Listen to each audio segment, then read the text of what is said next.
contas e proclama o resultado, o tribunal, por maioria, julgou procedente a representação por propaganda eleitoral negativa em relação a todos os representados, determinando que se abstenham de promover novas manifestações sobre os fatos tratados na presente representação e fixando individualmente a multa da seguinte forma: em relação aos representados Carla Zambelli Salgado de Oliveira, Flávio Nantes Bolsonaro, Gustavo Gayer Machado de Araújo, Cleiton Gontijo de Azevedo, Bernardo Pires Custer e Roger Rocha Moreira, aplicando a sanção pecuniária, cada um deles, no valor de R$30 mil. Que eu acho que, neste todo esse contexto do período eleitoral de 2022, enfrentado a título de propaganda neste tribunal, o que é interessante ressaltar que essa foi a primeira representação eleitoral por propaganda eleitoral no segundo turno das eleições presidenciais de 2022. E ela muito remonta à primeira representação por propaganda eleitoral feita na pré-campanha em 2022, tendo como vínculo ou como liame subjetivo que as une a tentativa de utilização da religião como mote eleitoral ou como argumento que possa influenciar o voto do eleitor. Naquela oportunidade, que já foi julgado nessa corte, tentou-se imputar ao então candidato Luiz Inácio Lula da Silva, agora presidente da República, que ele teria afirmado que estaria com o demônio, que o demônio estaria tomando conta dele, em evidente recorte e desinformação com grave descontextualização de sua fala. No presente caso, é um pouco diferente, de fato. Surge ali, logo em seguida à votação do primeiro turno de 2022, um vídeo de um influenciador digital que se autodenomina satanista, luciferiano, particularmente não sei quais seriam as suas diferenças, e diz que estaria ali fazendo apoio ao presidente Lula. E, com isso, há diversos compartilhamentos, isso há, então, uma enxurrada de publicações e comentários, colocando que quem apoiaria Deus estaria com Bolsonaro, quem apoiaria o mal estaria com Lula. Esse caso é um caso interessante, porque eu aqui posso reiterar o que eu venho dizendo há 2 anos, que principalmente em relação à desinformação, fake news, discursos de ódio, a justiça como um todo e a justiça eleitoral especialmente não pode adotar a política do avestruz, de esconder a cabeça embaixo da terra. Em que pese, ministra Carmen, que um entendido no assunto me abordou há algum tempo, ouviu dizer isso e falou que é mentira que o avestruz coloca a cabeça embaixo da terra, que inventaram isso, que não existe. Mas, como todo mundo acha que é verdade, é uma fake news do bem, para fazer a analogia. Porque aqui, com todo o respeito às posições em contrário, aqui não só as pessoas envolvidas, como o iter procedimental, é exatamente igual ao que o famoso gabinete do ódio faz há 6 anos. Se aproveita de um laranja e, a partir da notícia de um laranja, passa a divulgar como se o fato fosse verdadeiro, para tirar conclusões, no caso aqui, conclusões desairosas, que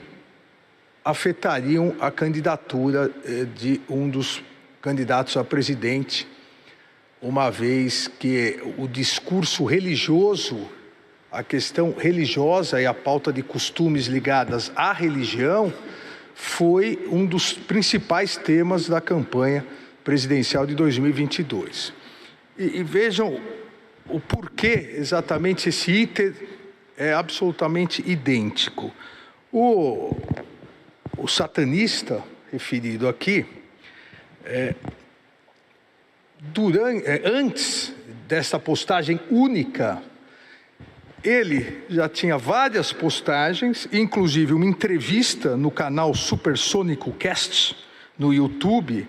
declarando claramente a sua antipatia à candidatura do então candidato Luiz Inácio Lula da Silva. E nessa entrevista que ele deu nesse canal Supersônico Cast, que eu nunca ouvi falar, chegou inclusive a comparar as condutas do então candidato Luiz Inácio Lula da Silva com as condutas nazistas. E isso foi salientado no parecer da Procuradoria-Geral da República,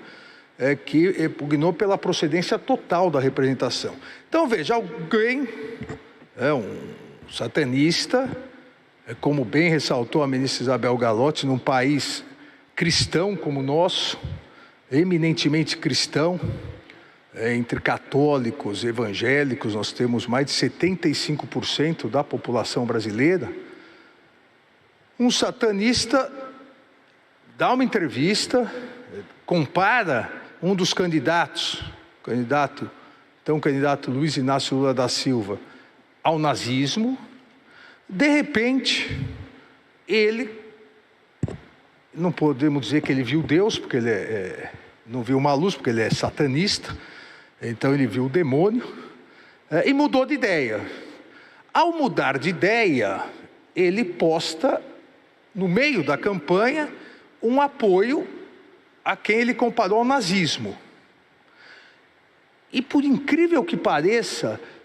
todos os representados, apoiadores do outro candidato, que nunca tinham compartilhado uma notícia dele, de repente ganham um interesse gigantesco a compartilhar essa notícia. É uma série de coincidências satânicas,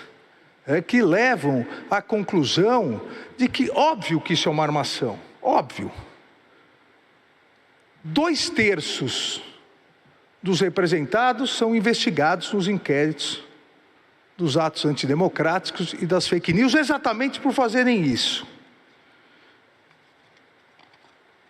Um deles, Leandro Ruschel, é especialista em tentar lavar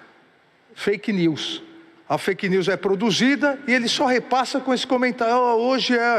as tias do Zap estão, olha, hoje os avós do Zap estão. E outros vão mais além,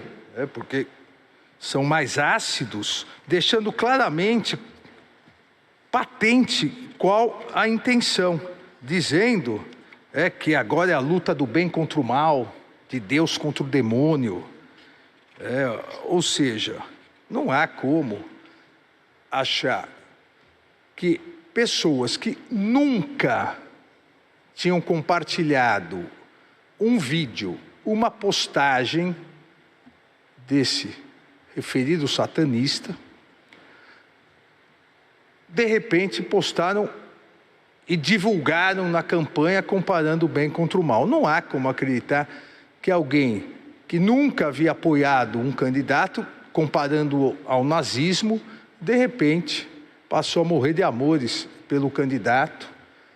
dando o material necessário para os apoiadores do outro candidato, inclusive vários eram candidatos a deputado, postarem. Então, com todas as vênias ao eminente ministro relator e a divergência e aqueles que acompanharam o eminente ministro relator, ministro Isabel, ministro, aos representados Vitor Stavalli, Bárbara Zambaldi de Stefani e Leandro Panazzolo Ruschel, aplicando-se a sanção pecuniária no valor de R$5.000, nos termos do voto do ministro Floriano de Azevedo Marques, vencidos o relator, a ministra Isabel Galotti e o ministro Cássio Nunes Marques, nos termos dos seus votos.